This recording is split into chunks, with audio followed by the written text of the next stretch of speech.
to A Well-Designed Business. My name is LuAnn, and I'm so glad you found this podcast. Together with my husband Vince and our partner Bill, we have grown our company WindowWorks from the ground up. So I know and I understand the challenges you face in running your interior design business. I also know that your talent alone isn't enough to ensure your success. So on this podcast, we talk about strategies and practical steps to help you grow your business. But make no mistake about it, we have our share of fun here too, mixed in with those aha moments that I love so much. This isn't fluff. Nobody has time for that. Whether you are a new interior designer or a seasoned designer, I am here to help you create and to manage the kind of interior design firm that you dream of. It's straight talk and it's action. Are you ready? Let's get started. Hi, welcome to A Well-Designed Business. My friend Natasha Jones is with me today to share her super smart, super efficient strategy for note-taking. This method of hers will work whether you are attending a webinar, a panel discussion, a course, or a conference. Natasha shares how she used this method when she attended LuAnn Live last year in 2019. If you were with us too, then you know what a big event, this one in particular, it would have been to have a practical way to capture all of the advice and information coming at you. My co-authors and their design panelists really poured it on for 2.5 days. So I am excited to share this with you because LuAnn Live will be coming up again soon. So we have to be ready, right? Natasha Jones is the owner and principal interior designer of Natasa Jones Interiors, located in Milwaukee, Wisconsin. Natasha studied interior design in Chicago, and her goal was always to own and run her own firm. She was born and raised in Montenegro, and because of this, she loves incorporating European contemporary elements into her projects, which create her signature livable modern look. I am so delighted to have the chance to catch up with Natasha today and to share her and her business with you as well. I'm also delighted to have My Doma Studio as one of the featured sponsors of the podcast. My Doma Studio is the answer to the chaos and overwhelm that plagues your day-to-day and your projects. Designed by a designer for designers to maximize efficiency in every aspect of the process, from onboarding clients to integrating with QuickBooks to time tracking to design proposals and communication with clients and vendors. What more could you ask for? Go to mydomastudio.com/a well-designed business to get started with your free trial today. That's mydomastudio.com/a well-designed business. Okay, let's hear about this particular method that Natasha has.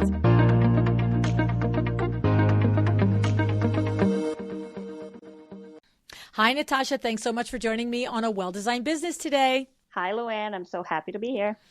I have to say, on one hand, it's a little silly how long it's taken to get you on my show. And I I know that you're not the problem in that. So, oh, stop. Oh, my goodness. We've known each other now for, I can't keep it straight. If it's 2 years or 3 years last spring, but 3. Is it 3? Oh, my goodness. Oh, my goodness. It's so funny because I've told the story many times how I met Sarah Brennan and how she texted me, didn't know me, just DM'd me on Instagram one night, like 3 nights before High Point started, and said, I listened to your podcast. I love it, blah, blah, blah. I've never been to High Point. I'm only in business 6 months. Should I go to High Point? And the end of the story, after 16 questions, because I have to ask 16 questions to give anybody an answer, was, you know what? Meet me there on Monday morning at 9 o'clock. I'm going to watch a panel that Sandra Funk is in, and I've already talked with Sandra. You can hang out with her team for the day because I'm not going to teach a designer anything about how to do High Point. And what was so funny is somehow we bumped into you, and I didn't know you before. You didn't know her before, but we ended up, me, you, Sarah, and Sarah Daniele, doing 2.5 days at High Point. You remember that? Yes, I do. That was awesome. I know. That was also my first High Point market, and I was just as scared as Sarah, but I did not reach out to anybody. I'm the person I'm just going to go do it, and whatever happens, happens. And I happened to bump into you, and you were a familiar face, and I don't even know what I asked you. I started some silly conversation just to start it, and that's when you went, Sarah, meet Natasha, Natasha, meet Sarah, and The rest is history. I remember that because after a few minutes of talking to you, I was like, oh, you're in a similar place in your business. You don't know anything at High Point. I'm like, look, here, you two meet each other, connect, talk. But then what happened was when I'm getting ready to leave to go to the next showroom, I'm looking at you. I'm like, okay, are you coming? You're like, oh, okay, I'm coming. We followed you like little ducklings all over. That was awesome. That was the best time. And it really, the four of us, we had lots of people coming and going. We spent lots of time with other people, but the four of us literally did stay together for like two and a half days. I mean, we ended up at a diner one night at midnight when it was turning into my birthday. Oh, that was the next high point. That was the next high point. That was the following high point. Right. But IHOP at midnight for your birthday was the highlight of my year. Oh my goodness, we had a good time. I love it. People say to me, oh, I feel funny to come up to you. I love it. You know I love it. I love to meet everybody and have the conversations, and I love connecting people. And you and Sarah have been like designer besties now for 3 years, helping each other through all kinds of things, right? That is so true. I mean, she's been such a helpful friend and designer for me, and I try to be that for her as well. We really have been in each other's corners and cheering each other on with every little thing. And it's just nice having somebody to call when you have a silly, what might sound silly, like a silly design problem to someone else, that she can totally understand it. So it's been amazing to have her as a friend. And then after the LuAnn Live, I became really good friends with Katie Minone, Candy Scott, and Taylor Spellman. And it's been great having them in my corner. Isn't that nice? This is what I say all the time, whether it's a Power Talk Friday tour, the LuAnn Live, it's not only all of the like waterfall of content that I am pouring on you with all of my experts that I bring along with me, but it is that relationship that you have the opportunity to make, whether it's on your own or I like push it down your throat. Like, cause that's, I do that all the time. And I remember we had the same thing when Melissa was on the show from Plimlico. She said to me, I couldn't believe in the middle of this event, you are 9 hours on stage and you run off stage at one moment and you're like, Melissa, Jill, come with me. I run them over. I'm like, Sandra Funk. I'm like, you guys don't know each other. I know that you can help each other. You're at like positions in your business. Just like, here, do your introductions and back to stage. Oh my God. Yeah. I don't know how you do it. You definitely know how to connect people. And what I really love about being in your circle is that you don't care if a designer, like I was not even a baby designer. I was like a not even born designer yet when I met you. I was charging $50 an hour and it was a terrible situation I was in. But the point I was trying to make is you did not care that I was a new designer. You still wanted me to hang out with the Sandra Funks and yes. Because that's how you learn. You wanted me to see. Yeah. Yes.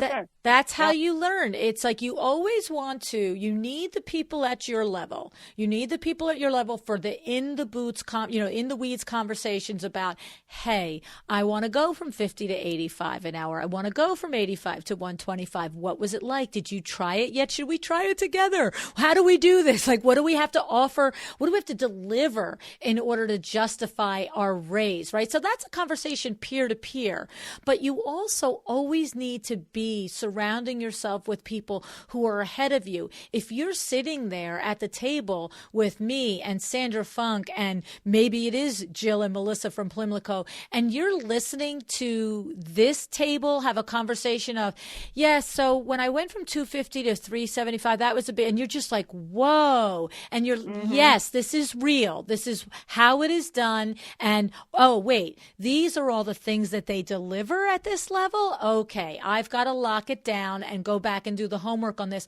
But you see the possibility, right, Natasha? Isn't that what happens? 100%. And sounds like we're going to be talking about Sandra quite a bit, but she was, we always do, right? Right. She was the main reason for me why I completely restructured my fees. Not only did I go higher, I went from hourly to a flat fee. And after having the conversations with her at High Point and then at LuAnn Live and then following up on Instagram and all that, it was almost like she was giving me an okay, a permission. Yeah. This is okay to do. You know, you can set whatever fee you want and just stand behind it. And as long as you provide everything that you should to support that fee, that you'll be okay. Right. That is the truth. And I always say that you have to be able to deliver on the promise of the price point, right? You can't just you could be a brand new designer who comes from 10 years experience at one of the best firms that you had access to, and you could open your firm at $250 an hour, or you could come from design school, or you can come from your interest in your street training, and you might have to do 50 or 75 or 85 an hour because you don't have the process behind it. But when you are with these other firms, and again, as I said, your peer group, you can, Sandra or somebody else might inspire you to raise your rates and might tell you that you have to give these deliverables, but maybe you're not really prepared enough. It's almost like you don't know what you don't know to even say, well, how do I do it? And that's when you come back to your designer besties that are at your level and say, how do we figure out how to do this? This is what I kind of think. This is what you kind of think. Maybe one of us asks a question, right? 100% what happened. We would call each other, Sarah and I, and be like, well, did you hear what LuAnn said and what Sandra said and what this person's doing? And how could we implement it? And do you think we have the stuff that supports that kind of fee? So that is, you got it exactly how it happened. And you can hear my voice. I'm instantly happy. I'm instantly jazzed when I know that I have been able to help somebody, what I say, put the lights on, turn the lights. Oh, that's an aha moment for me. I love that moment, right? And what also happens is, I know what also happens too, is when you spend long days like that with me, and it is a smaller group like that, it's real conversation. Like, if you got to be prepared. If you ask me an opinion or a question on your business, I'm not going to sugarcoat it. I'm not going to treat you disrespectfully, right? I'm not going to embarrass you. But if you ask me a question, you're going to get the answer, right? It's so funny that you say that, because I consider myself to be one of the lucky people that has your phone number. I try not to abuse it too much, but when I really am in a pickle, I do call you. And it's been probably a year and a half or 2 years ago, I called you and I said, I'm freaking out. I have this client that fired me and I don't know how to handle it. I don't know why she's being like this, and I'm blaming everything on the client. And you pretty much wanted me to dissect the whole client experience. And long story short, turns out that when I was charging an hourly fee and selling my services in increments of 10 hours, I allowed the client to stop buying 10-hour increments whenever she wanted. And it's not that she wasn't happy. It's not that I was doing something wrong. She's just like, okay, I bought enough and now I don't want any more. And you just hit the nail right on the head when you're like, well, Natasha, she's doing what you told her to do. She's not firing you. You allowed her to do that. So the tough love is 100% true. Yeah. And the thing is, there are times when we want to sell a finite set of hourly packages, but that is designed to give us an end game. That's the whole point of it, right? But you were saying, how come nobody ever takes the next steps? And I'm like, well, you keep designing the process to have an end. So very interesting. But I just love our history, and I love how it all started. And, it is just an awesome, absolute, I just share with you guys too, because I get from this relationship too. It's not just, oh, I'm here and I'm in business this many years and I'm, the only one dispensing. You guys have been sounding boards for me. You and Sarah and Kelsey Gross from Farmer's Daughter Interior were instrumental in the way I reimagined my vision for LuAnn Live. And it was funny because the three of you all came to the Power Talk Friday tour in High Point.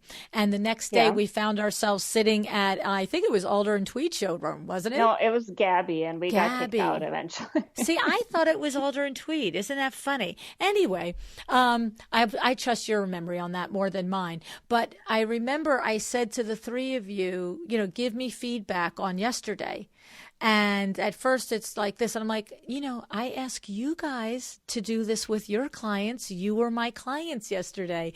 And your feedback was so, first of all, I've said your line a million times. That totally floored me. Do you remember what you said to me?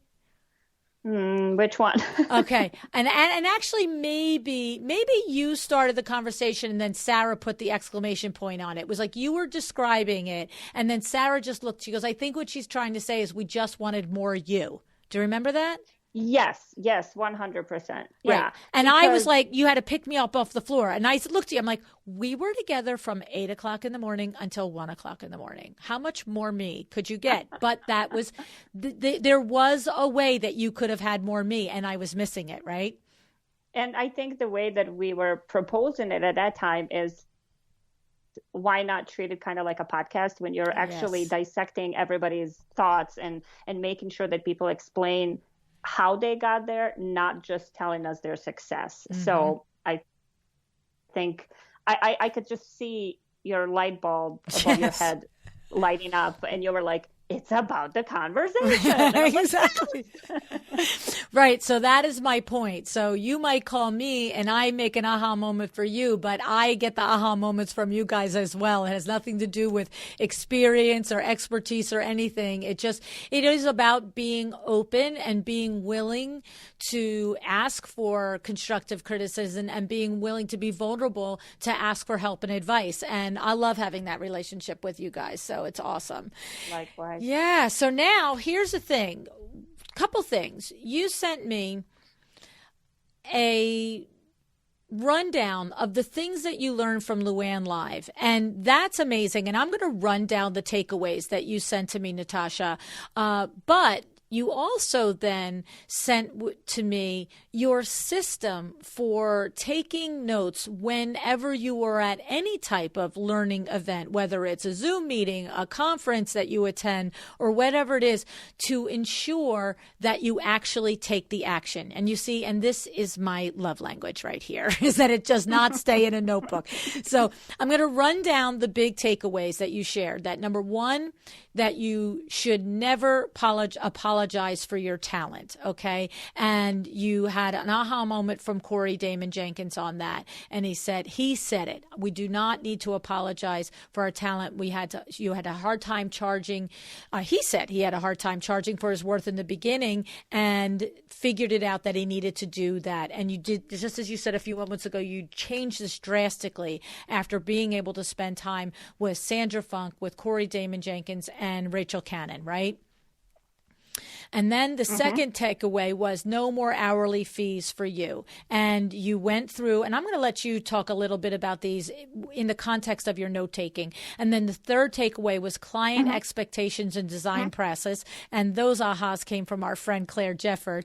Number 4 was you're not a bookkeeper, but you need to understand your books. That was an amazing segment with Corey Damon and Peter Lang. And then the 5th was the confidence, is to have the confidence. So tell us, today's point is to outline the way you take notes so that it helps you take the next steps, which is the action. And I'm sure some of your lessons will come up through the conversation. So set us up. How do you do it? When I wanted to start selling furniture, I'm like, how do I get a resale certificate? They're like, you just apply and they give it to you. So, all right. The other thing is that you had your contract. You decided to update your contract based on Claire's advice. Tell us something that you learned in there from Claire Jefford. Yeah, so I realized very early on when Claire was talking that my contract just did not have a lot of detail in it. I had my hourly fees, my your typical contract that you would see in any kind of industry.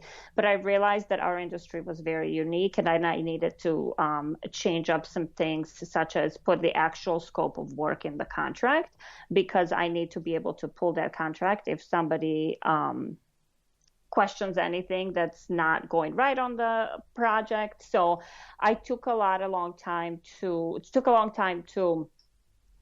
reconfigure my contract, and then actually had a contract lawyer look at it and approve it for me. Good. I love it. It's smart. You have to do it. Claire always talks about client expectations, and I tried to put a lot of that in the contract, but you can't put every single thing in the contract. So I ended up creating a separate document that was a welcome packet that I have a lot of different things that I could kind of chat with you about if you want. But I have I have a design process in there, which was very important to me to show the clients in a document what that looks like. And then I have what to expect, which is my client designer expectation sheet, where I outline every single thing that could or may go wrong or good, and that clients should be prepared for that. Those are great things to have, because the thing about a contract is that what I know in our experience in WindowWorks is by the time you get to a point with a consumer that you are invoking your contract, we're already in really brackish waters. Deep water. Yeah. We are already down a place that we don't want to go. The contract should be there. It should be well written. It should be understandable. It should have all the protections in it that your lawyer suggests that you have, so that somebody doesn't push you to the limits that you get to that far out. Because when your client knows that you do have a good, solid, rock hard contract, they will be more likely to come to the table to negotiate and to come to agreement. Because if you get to that point, then they don't want to be up against a good contract. You know what I'm saying? Yeah, exactly. Yeah. And the client expectation, that welcome document that Claire teaches and that you have adopted and made your own as well, is so important, because that's like the Cliff Notes version of the contract, right? It's like the version of the contract in English, right? Not designer and lawyer speak. Exactly. And I made it look pretty and on brand, and I made it kind of witty and cute at certain points. Like I have a line there that says, "Surprise is not an emergency. If you have a birthday party, that doesn't speed up my process." Or like we have one that says, "Who's in charge?" Like if your neighbors come over and see it mid construction and put some suggestions in there, it doesn't mean that we'll listen to the neighbors. So you got to trust us. So just kind of trying to make it fun and not intimidating for somebody to read. But also I do upload that document into my domain. They have to click, like it almost stands like they have to initial for it that they did see it, and they're approving the document. Oh, I love that. So obviously you're a MyDoma Studio user, and you have it right there. And it's kind of like when we buy something, from iTunes or something, click to the agreed terms, right? Whether we read it or not, we've said we have, and that's all that matters, right? Yes, exactly. And I have a last page of that document is my budget guide, which I actually have a double use for. It's part of that packet, or it's a click magnet on my, or a lead magnet on my website. Oh, I love that. I love that. And of course, I made the joke about whether they read it or not, but we want them to read that. We do. And I'm sure you probably have a conversation that goes over it as well, not just something that you passively click and don't pay attention to, correct? Yep. At the first meeting, so not first, that would be a second meeting. So after the signed contract, that would be the first design meeting after the contract. I bring this on for them, and we kind of go over it line by line. Mm-hmm. And I think that's a fun way to say who's in charge. I love that little line there, because it is the situation where the mother-in-law, the neighbor, everybody all of a sudden is this expert that wasn't around when they needed the help to begin with, right? But it's a nice way to say, remember, I'm the one you hired. You remember who's in charge, right? So that's awesome. I love that. It's a very soft way to introduce the process there. Good for you. Expectation. Yeah. Yeah. Okay. So those were some of the things that you just said, do now. And in your mind, when you're writing a do now list, when you're at a conference or a webinar or something like that, is in your mind, do now, is that do now within a week, a month? What is do now? No. So those would be kind of do later, right? Because do now is make an appointment with a CPA. Understood. Do a quick thing. Do later is actually diving into those things and doing them. So some of the things may repeat, but the first step to do this is actually call this person and schedule a meeting, right? Understood. Okay, understood. Okay. And then some of your things in the do later came with making a lead magnet, which was what you just discussed, the furniture budget guide. Okay. And then you made a commitment to yourself to build relationship with trade professionals and realtors. Tell us about that. Yeah. So as you know, I'm a very extroverted person. That's why I was worried, are we going to be able to make a point today? Because we'll just chit chat. But I love being out there. I love meeting people. I love people's energy. I feed off of it. So for me, building relationship comes easy. That's why when the pandemic hit, it was kind of hard for me. But I just kind of wanted to take it one step further. And I actually created a PDF that offered a free design consultation. I am one of the rare designers that offers a free design consultation. And we'll talk about that when we talk about the fees again. Okay. But I offered it to some fellow realtors that I met early on in my career because I was doing a little bit of staging and realized that I hate it. So I stopped doing the staging, but I still had relationships with these realtors. So I created the PDF that they can actually give to their clients as a thank you gift, so the realtor is the one giving the gift to the client. The client doesn't know that this doesn't cost them anything, but it actually makes them look good on the closing, and it gets me foot in the door. Interesting. And so, and how was that received when you started to make the phone calls to realtors? Because that's the in the weeds conversation that somebody who has never done that before is going to say, great idea. How do I do it? I had not had any pushback. I did, however, only speak to people I already had relationships with. Okay. I didn't just randomly come up to a realtor and say, here's a gift certificate. Because a paper or a printed gift certificate could be read in many ways. It's sometimes, if I just gave a piece of paper to somebody, I don't think that it would be received very well. But after having a conversation with these realtors and printing out a nice document for them, they were all about it. Okay. So I was thinking you might have been cold calling realtors and saying, hey, I'd like to introduce myself, and I'd like to, be able to provide you with something to offer your clients. So which, by the way, if we all probably know at least two realtors. I mean, how could we not? Between our buying and selling. Yeah, right. Between our past clients who maybe just recently bought a house or sold a house, our own experience buying, selling, our friends, our neighbors, our family. So to go to a warm realtor lead and call up and say, I'd like to offer this for you. Yeah. Okay. And just as an actual in the weeds all the way, did you, for example, say, I'll give you 5 of them, I'll give you 1 of them, I'll give you as many as you need, give it to every client that you sell? How did you actually handle that? They can request it from me whenever they feel like the house is appropriate for this. Now, I do have some small print in there when I was talking to my realtor friends is I don't want, every $200,000 house to get one of these. I want high-end clients, and I want you to let me know when you're giving one out. So I'm not just getting random calls here and there. Okay. So there's some parameters around it that make sense for you and for the realtors. Exactly. I love it. I love it.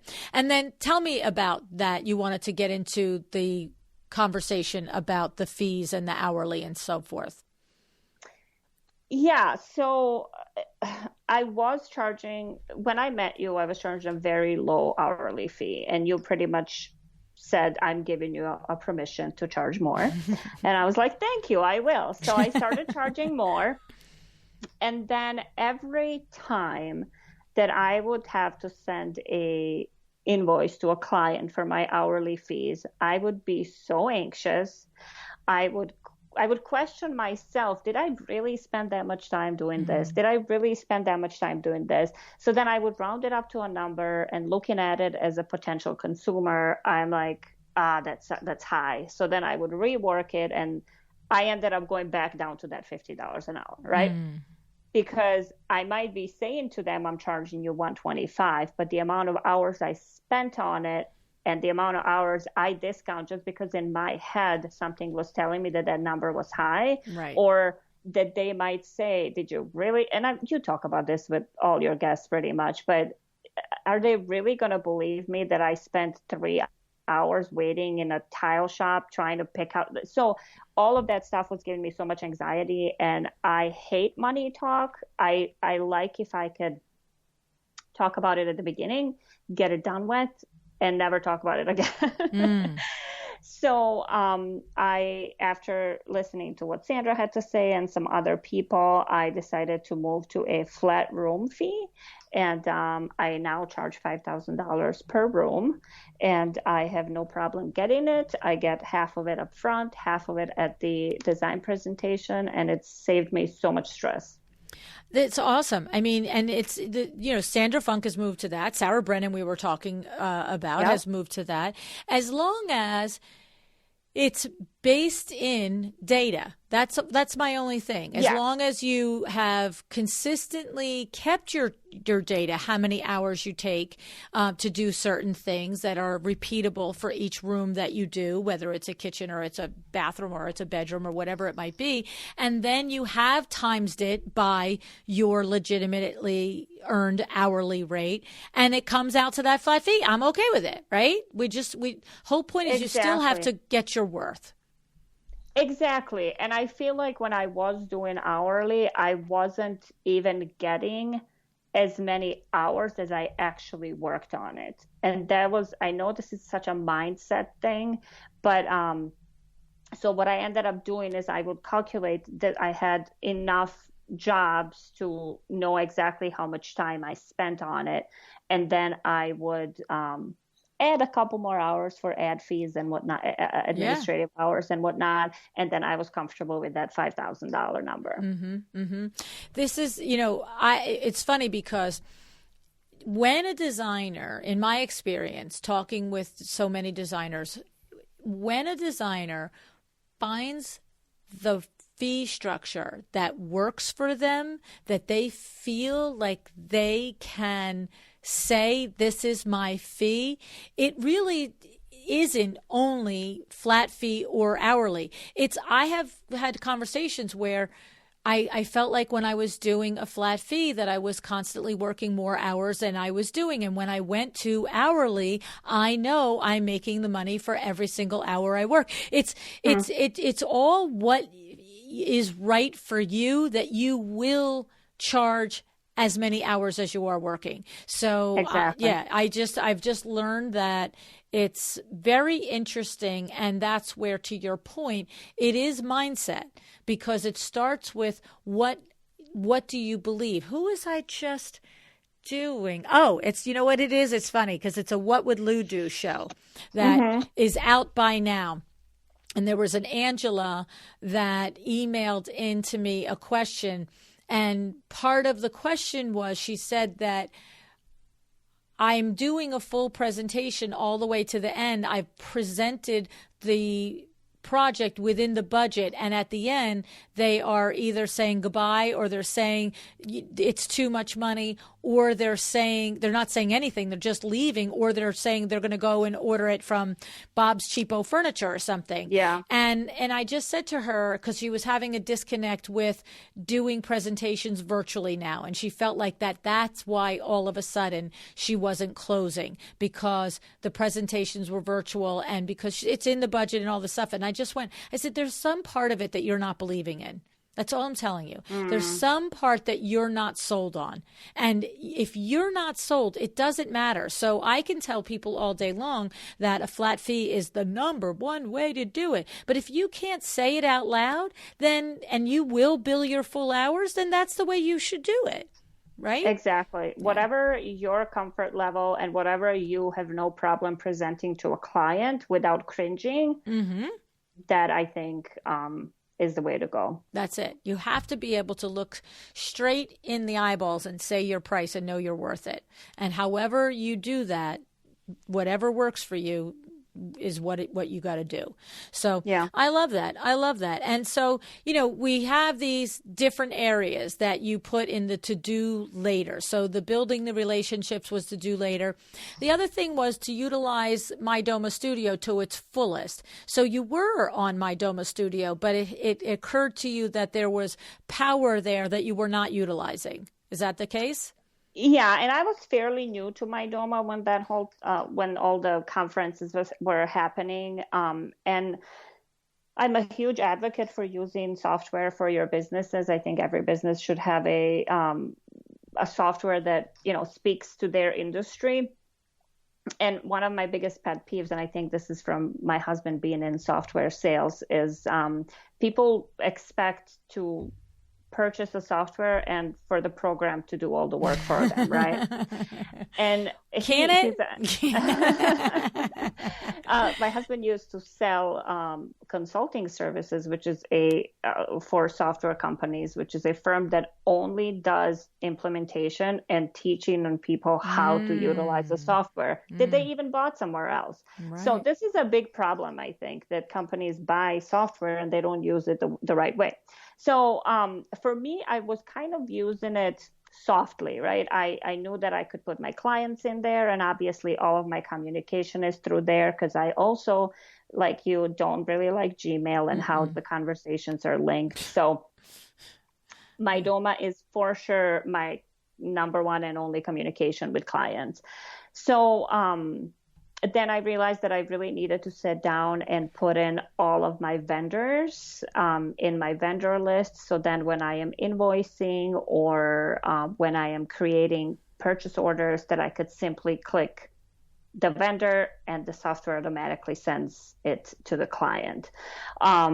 And just, again, putting all of the things in there and utilizing the program to its fullest potential, because when you really do that, it makes your business systemized and it's just clicking around versus having to reinvent the wheel every time you're, trying to send a contract to a client. It's so true. You're so right that it's almost like going to a conference and taking notes in a haphazard way and not putting them to use when you leave. It's buying the software, but not really exploring. And it is tedious. We have a CRM that we switched to in January for WindowWorks, and it is so robust. And I have said 1,000 times, I wish My Doma Studio had like utilization for window treatment businesses. But it is so robust. And the reason we switched to it is because we don't like the industry one. How about that? Like the one that's designed for our industry, we were finding so many gaps and so many ways.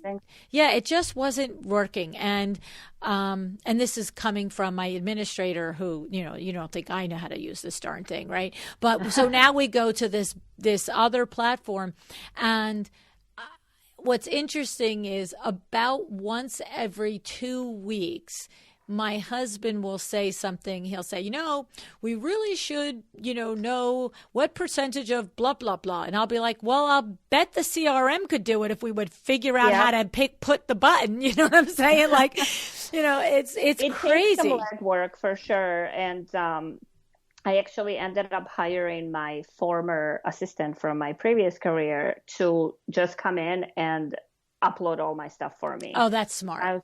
I had clients, and I know I can't hire her to be my designer assistant because she's just not that kind of a person, but she's like a good admin.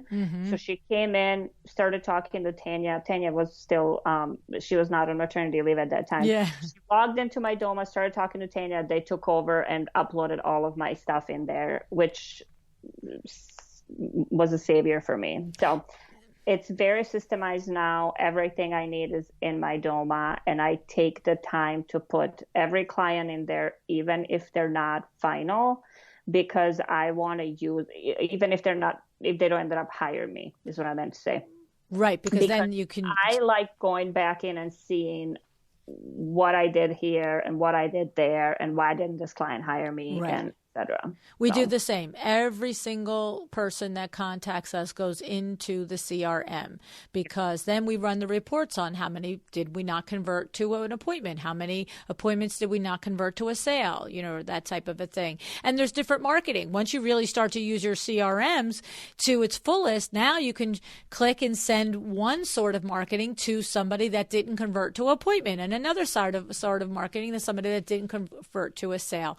And so, Exactly. And then the same for the people who are your customers, and you can market to them in a different way. But I give you a lot of credit for recognizing that it was well worth your money to hire someone else that had that disposition, that little bit more attention to detail, a little bit more liking to get involved with data and so forth like that, because that's a place where we will sometimes get caught. We will say, I am capable of doing this. I know how to do, right?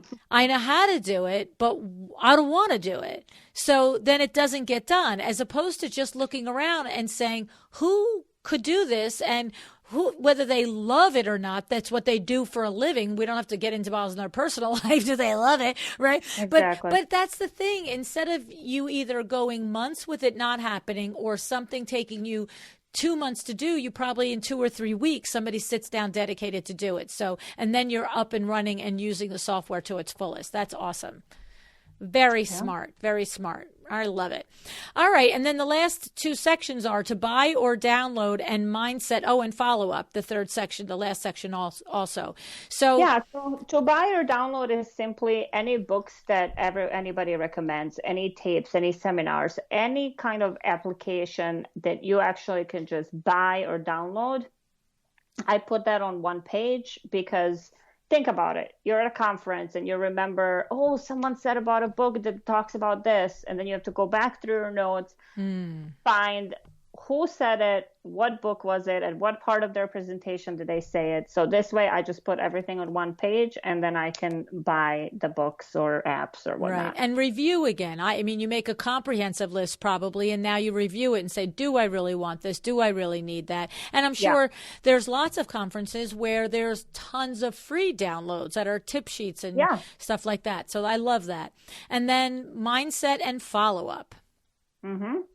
Mindset, that's pretty much anytime says something that really kind of strikes the chord, right? Like anything that I could relate to, anything that I could work on as far as mindset.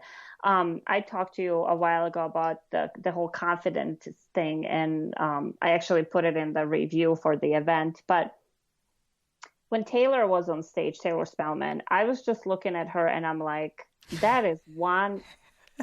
I can't even say it. Isn't she like she does? She is all of that. And then she looks like 10 times more, just confident, amazing, charisma, right?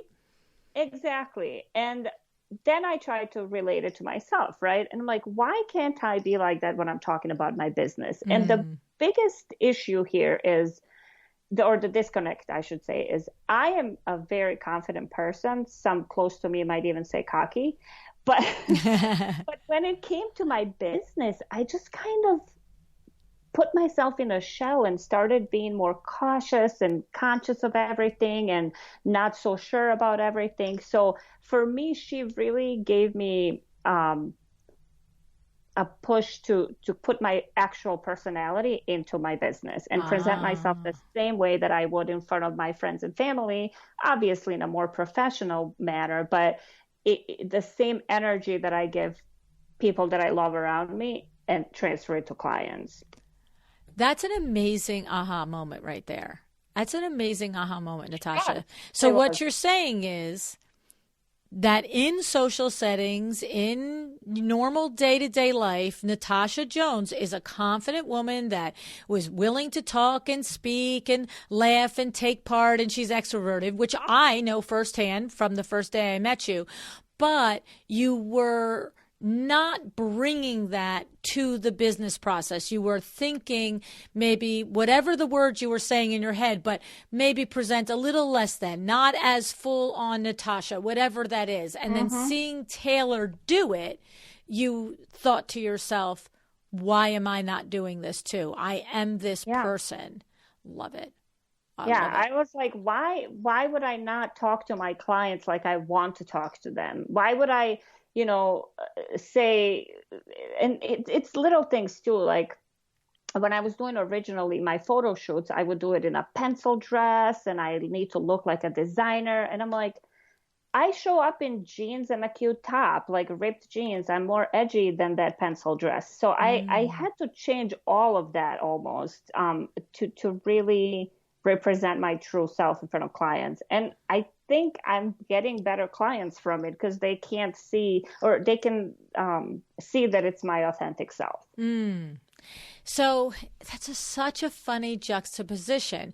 On one hand, I guess maybe I was going to say, on one hand, you felt like you needed to dress more, let's use the word professional for lack of a better way, but more dressed up, right? And I was going to say, but then on the other hand, you weren't bringing that through with the personality. But the difference is you were probably processing that the quote unquote more professional Natasha would have less of her own personality. It would be more professional. Like, yes. Interesting.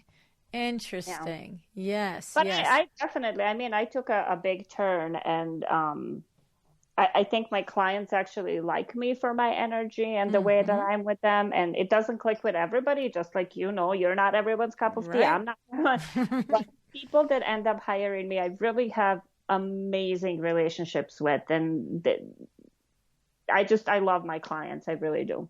That's awesome. That's such terrific advice, is to just be you. And Taylor certainly was her. That's for sure, right? Yeah.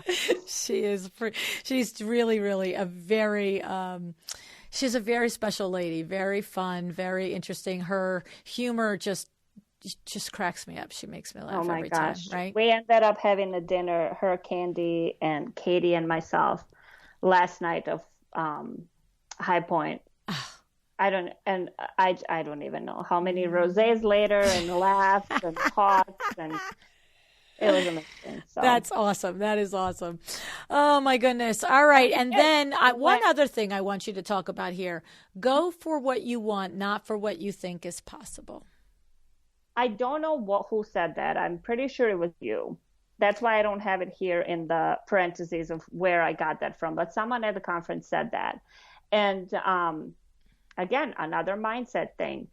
I think people will only pay $100. I think people would only hire me to consult. But that's all, again, in my head, what I think is possible. But on the other hand, I want people to pay me more. I want people to hire me for a full service. I want people. So it's just about changing that mindset and going for what you really want and not for what you think the client's going to think. Right.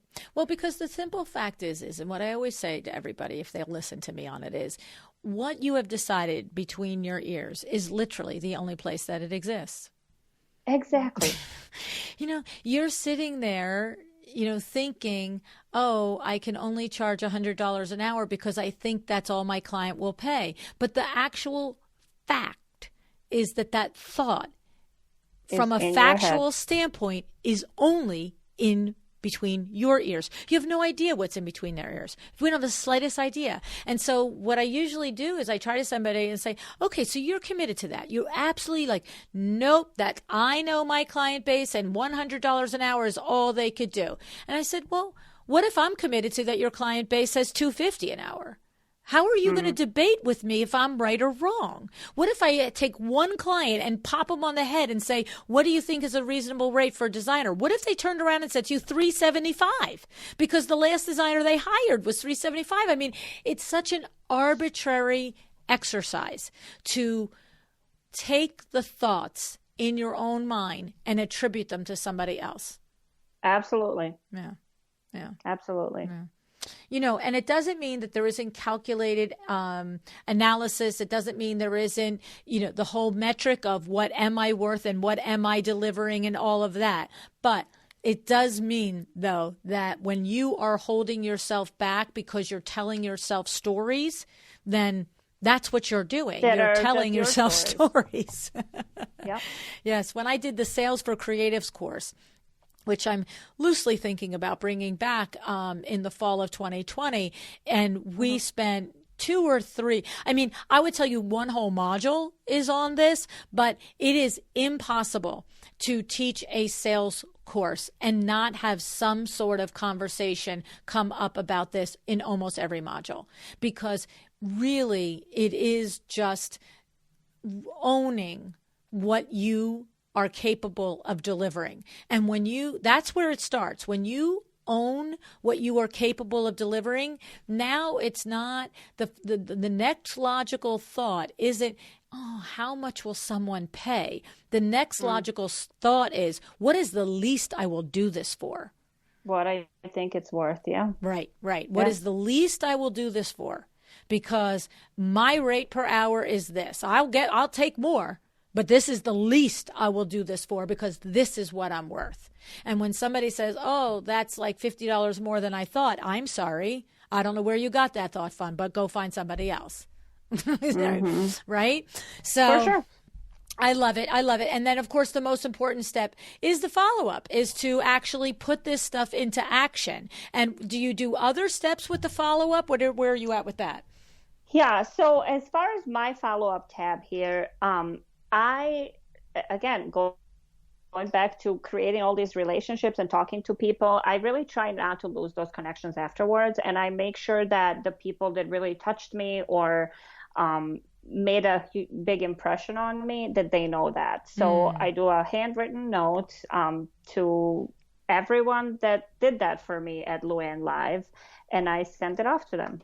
So that's nice. That's really nice, Natasha. That's nice. I wanted them. I think I sent one to you, one to Sandra, Taylor, Corey. I don't know. I'm blanking on a few names. Right. Keisha Franklin. Yes. Keisha Franklin, Rachel Cannon. So anyone that really either taught me something or took time to share their experience with me, I just sent a thank you. It was nice to meet you, and this is what you've done for me and how I will change because of you. So yeah, that's awesome. And you've gotten thank you notes from clients or whatever the situation is. There is it's just nice. It's just sweet to open that up and to read the way. I know for me too, at the end of LuAnn Live, I must have in the next coming weeks had dozens of handwritten letters and notes and little gifts that are sitting on my desk and different things. And it is really what it is. I love that what you put in there is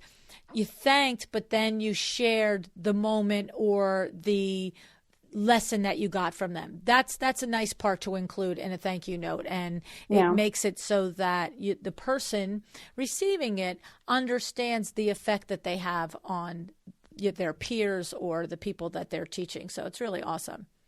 Exactly. I love it. I love it a lot, I gotta say. I knew you would.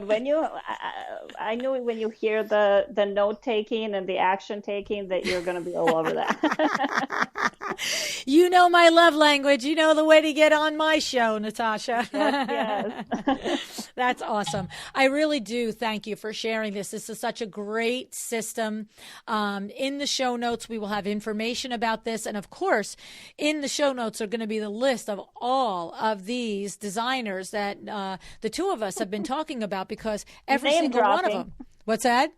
We were name dropping the whole time. That's right. But every single one of them has been on the show.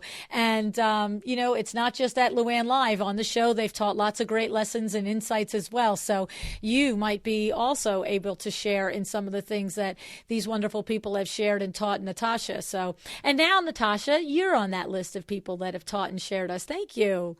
I am so happy to be on that list.